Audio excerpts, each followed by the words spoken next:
Hello বন্ধুগণ, সবাইকে অর্থিমণ্ডল channel থেকে অনেক অনেক শুভেচ্ছা। আজ আমি আপনাদের সঙ্গে শেয়ার করতে চলে এসেছি আর্টিফিশিয়াল ফুলের এই সুন্দর একটি চুড়ি। এর জন্য আমি প্রথমে দুটো চুড়ি নিয়ে নিয়েছি। দেখেন, আমি একটাতে রিবন পেঁচিয়ে নিয়েছি, আর একটাতে কিভাবে রিবন পেঁচাবো সেটা আপনাদের দেখিয়ে দিচ্ছি। আঠা গরম করে নিয়েছি। এক পাশে একটু আঠা দিয়ে রিবনের এক পাশ আমি আঠার সঙ্গে আটকে দেব।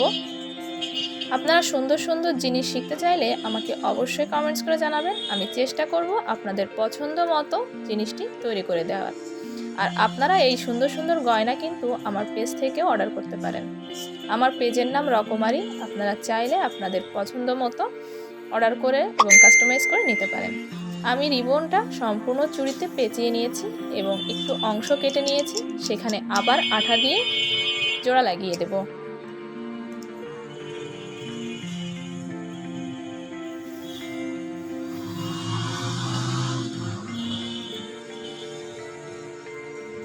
এইভাবে চুড়ির বেচে আমি রিবন লাগিয়ে নিয়েছি। আপনারা আপনাদের পছন্দ মতো কালারের রিবন এখানে কিন্তু ব্যবহার করতে পারেন।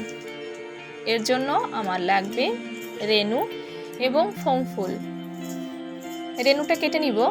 আমি এখানে লাল রেনু এবং হলুদ ফোম ফুল নিয়েছি। আপনারা আপনাদের পছন্দ মতো কালার এখানে নিতে পারেন। রেনুগুলো আমি কেটে নিচ্ছি, আর ফোম ফুলগুলোও আমি কেটে নিব। সাধারণভাবেই কিন্তু আমি এই চুড়িটা তৈরি করা দেখিয়েছি। আরও কিছু সহজ পদ্ধতিতে যদি আপনারা বিভিন্ন ধরনের গায়ে হলুদের গয়না শিখতে চান তাহলে আমাকে অবশ্যই কমেন্টস করে জানাবেন।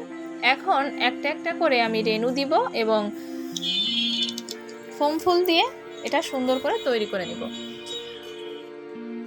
আপনারা যদি চান বেশি রেনু ব্যবহার করতে পারেন। আমি একেবারে সিম্পলভাবে এই চুড়িটা তৈরি করছি। এখানে আমি প্রথমে দিয়ে দিয়েছি একটা রেনুটা একটু চেপে দিব আঠার সঙ্গে যাতে খুলে না যায়। তারপর আরেকটা ফোম ফুল দিয়ে পরে আটকে দিব। এভাবে আমি একটা রেনু এবং একটা ফোম ফুল দিয়ে সম্পূর্ণ চুড়িটা তৈরি করে নিব। আপনারা চাইলে এখানে রেনু ব্যবহার বেশি করতে পারেন, আবার ফোম ফুলটাও বেশি ব্যবহার করতে পারেন। আর সেটা আপনাদের পছন্দ মতো করে আপনারা চুড়িটা তৈরি করে নেবেন।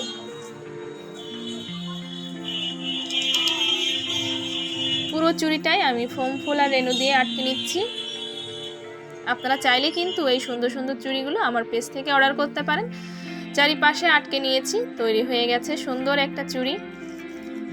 ভিডিওটি কেমন লাগলো অবশ্যই কমেন্টস করে জানাবেন। ভিডিওটি ভালো লাগলে লাইক, শেয়ার, সাবস্ক্রাইব করে পাশে থাকতে ভুলবেন না। সবাইকে ধন্যবাদ।